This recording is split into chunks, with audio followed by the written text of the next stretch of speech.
This is about just a ton of lies in a memoir. How can you be a journalist and be this comfortable with lying? You all think I'm just in some little beef or feud with Stephen A. Smith and that I'm just taking unnecessary pot shots, or I'm just doing it for clicks. I'm trying to explain to you what role and what lane they've carved out for black men. And that's why I call Stephen A. Smith Tupac Shakur. Tupac is the most influential rapper of all time. More influential than Jay-Z and all these other people that these groupies will, and not that Jay-Z's any better, but Tupac. He's the guy that really set the blueprint for all of this. And that's Stephen A. Smith.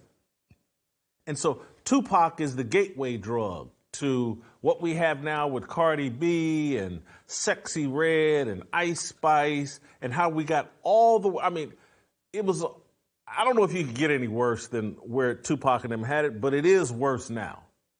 Tupac at least had rap talent and some skills and some storytelling ability, but he's the gateway drug. He's how we got to this point of just insanity, depravity, perversion, pornography. The whole genre of music is just an affront to God.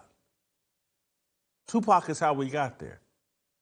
And Stephen A. Smith is how we got here. Because if you're really listening to what I've been unpacking to you all for the past month or so about Stephen A. Smith, low character, a pathological liar, someone that comfortable spewing dishonesty after dishonesty, stacking lie on top of lie. That's a low character individual. That's someone disconnected from truth. And so we should not be surprised that when called out on his lies, how did Stephen A. Smith respond and react? Did he act like someone who had some common sense, some professionalism, some class, a standard that he holds himself to? Could you imagine being at the top of an industry, one of the highest paid employees at the worldwide leader in sports? Someone questions the lies you told in your memoir, exposes the lies you told in your memoir. And your response is, oh, I'm going to tape a 45-minute profanity-laced diss tape. I know you guys remember, but I just want to give you a small little taste of how Stephen A. Smith reacted to me pulling out receipts and questioning the veracity and accuracy of his memoir. This is how he responded. Human being I've ever known. I don't know of another human being worse than Jason Whitlock. He is a piece of shit. He's the dude that's going to have a funeral and ain't going to be no pallbearers. Might be 2 people to show up. He's that dude. He is the absolute worst. He's a sorry, fat piece of shit. A no of the worst order. So Stephen A. Smith said that he called Suge White or texted Suge White, emailed Suge White, Bob Iger, emailed Burke Magnus and Dave Roberts, the higher-ups at ESPN, and told them, hey, I called his minister, called his sister. I'm going to rant and rave and curse and call names, and I'm going to create this whole distraction, and that's going to be my response to Jason Whitlock's legitimate questions, legitimate points about the lies told in his memoir.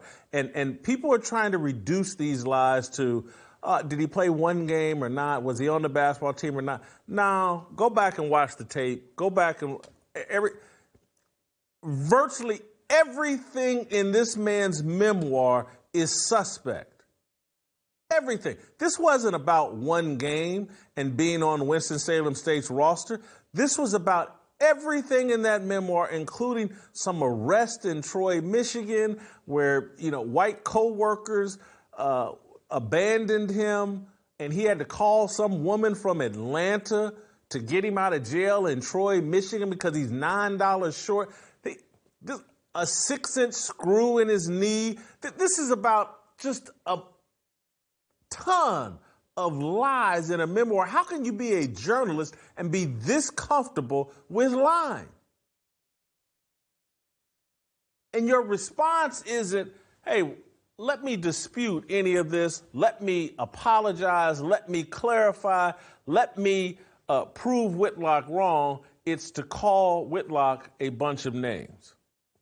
And he did that and got away with it because the entire culture has been corrupted.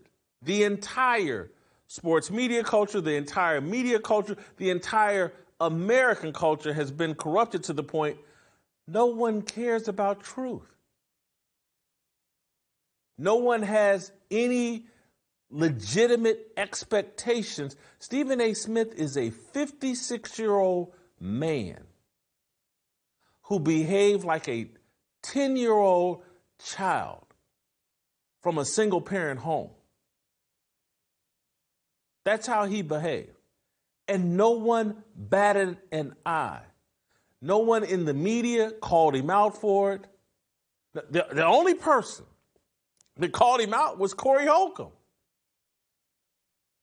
This, one of the highest profiled employees, one of the 2 or 3, if not the highest profile employee at ESPN, makes a complete fool out of himself on tape for nearly an hour. New York Times says nothing.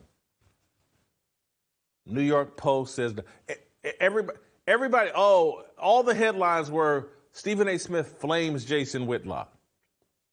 No one writing headlines to say Stephen A. Smith just made a fool of himself and behaved in such an unprofessional manner, ESPN has to do something about this. No one said a word about that because they've eliminated standards for black men. They basically sending black men the message, do anything. If you want to loot, if you want anything, do it. You want to use drugs, if you want to be profane, if you want to make music that denigrates yourself, denigrates your mama, denigrates any and everything black before and after you, do it. That's the message. And so we should not look up and be surprised when Shannon Sharpe is doing exactly that. When Stephen A. Smith is doing exactly that. They've been given their marching orders. They know what keeps the money flowing. Buffoonery. A lack of morals and character. That's what keeps the money flowing for black men. We've seen it. We saw them do this in the rap music industry. They totally perverted rap music and said, we're cutting a check and we're selling any record that denigrates black people. KRS-One, Chuck D, y'all cut it out with the black empowerment. Y'all cut it out with the history lessons. We want music about dealing drugs, banging strippers, disrespecting women, and killing niggas. That's what we want the music to be about. And all these little rappers that y'all idolize and worship and defend at all costs, from Jay-Z to Tupac on down, they all cooperate and say, I'll do it. Cut me the check. And you went along with it. And now here they come to the sports media world and says the exact same thing. Shannon Sharpe, Jamie Horowitz told Shannon Sharpe, put this do-rag on. We're going to give you a bottle of Hennessy. We're going to make you act like you smoke blunts. And you're going to sit across from Skip Bayless and Yes Sir Boss and act like you ain't got an ounce of common sense. Put your chain on, nigga, is what they told him. And he did. And Stephen A. Smith, in his way, is doing the exact same thing while continuing to pretend like, oh, I'll never talk about Jason Whitlock again. And this stuff is so embarrassing. And the fact that no one in the media will touch it. No one in the media will touch it. It's like the story is, oh, Whitlock or Stephen A. Smith dissed Jason Whitlock. That's the story. Not that Stephen A. Smith has made a fool of himself and acted like a gangster rapper and made a fool of ESPN. We can't address that. We're not allowed to talk about that. Suge White and the other puppet masters will not allow us to address that.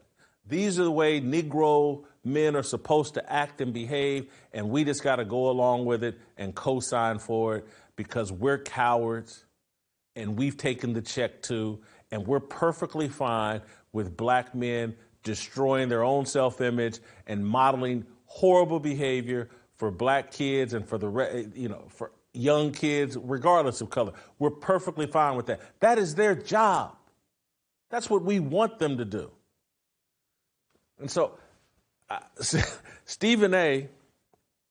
Last week at the Super Bowl went back on the Whitlock topic with Mad Dog Russo. I want to play this clip.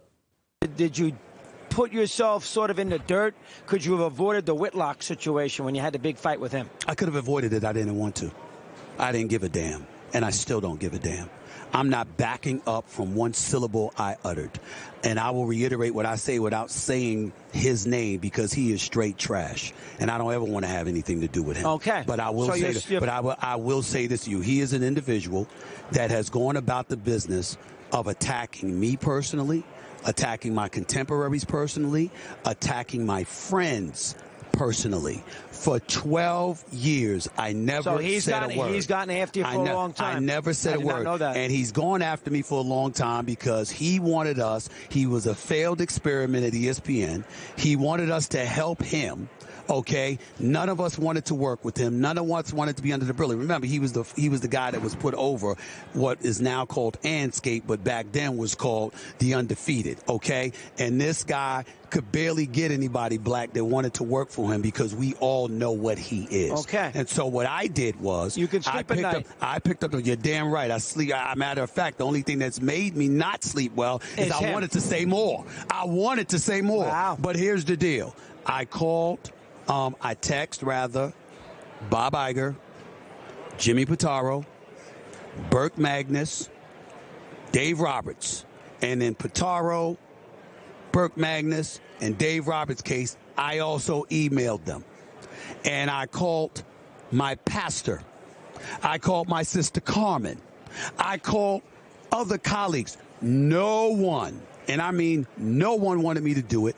None of them were okay with it. I said, I heard you, but this is my show. So they all wanted you to pass. They all wanted me to pass. I said, I'm not passing. Now, after this, I'll pass. But I wanted to do something. Get off your chest. Get off my chest. And I wanted it to be a situation where whenever this man brought up my name again, the world knew exactly where I stood with him and why. Now you got you let it go. I'll never say anything about him again like that. I'll never speak like that publicly again. That's not my style. But do I despise him? You damn right I do. I'm not going to deal with the inaccuracies that he's laying out there in terms of what happened with the Undefeated or anything like that. But Stephen A., you're not built for the position that you've been placed in. You're there as a prop and a fraud. You've been installed because of your low character, because of your comfort with dishonesty, your comfort with lying. Any of this, some of this, any of this could have been put down a long time ago by just coming clean and responding to any of the dozen legitimate questions that are raised in your memoir. How can you be a journalist and be respected as a journalist and an arbiter of truth if you're that comfortable telling lies and exaggerated stories about yourself and putting them in book form and then going on interviews and exaggerating the lies even more. There are so many clips of you lying, exaggerating, distorting, just clearly talking ignorantly and foolishly and deceptively about your own personal history. It calls into question everything about yourself. Who publishes a memoir with no pictures? It's great they got the little Wilt Chamberlain photo of you in a jersey, but again, we're the same age. I got so many pictures of my college days, and I'm not even a picture taker, but my friends and people I went to school with got thousands of pictures of me in college. We're in college at the same time. You got none. You're running around with some little midget named Gary Stevens pretending like y'all were teammates at Winston-Salem State. This man played college basketball at some tiny school in New York. And y'all running around the country pretending like y'all Winston-Salem State teammates. Just answer some of that. You don't have to talk about me. It's unnecessary. I didn't raise a bunch of questions about me and you. Instead of addressing the questions I've raised about you, you want everybody talking about me. And the problem you got there is I'm very comfortable with everybody talking about me, lying on me, saying all kinds of exaggerated things about me, because I'm actually built for it and I'm standing on a truth that I couldn't care less what y'all say.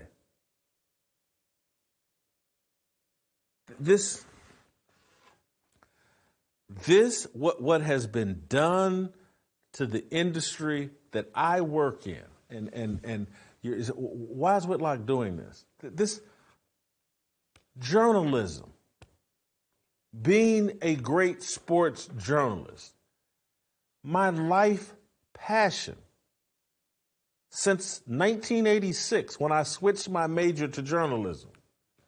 This was my entire life passion. I wanted to be the Mike Royko of the sports world. And I've watched ESPN, the worldwide leader, destroy the sports media world. And I've watched people try to point this direction, this person, that person. It's ESPN. They anointed themselves and were in position to be the worldwide leader. And they've driven the sports media world into the toilet and down the exact same lane as rap music.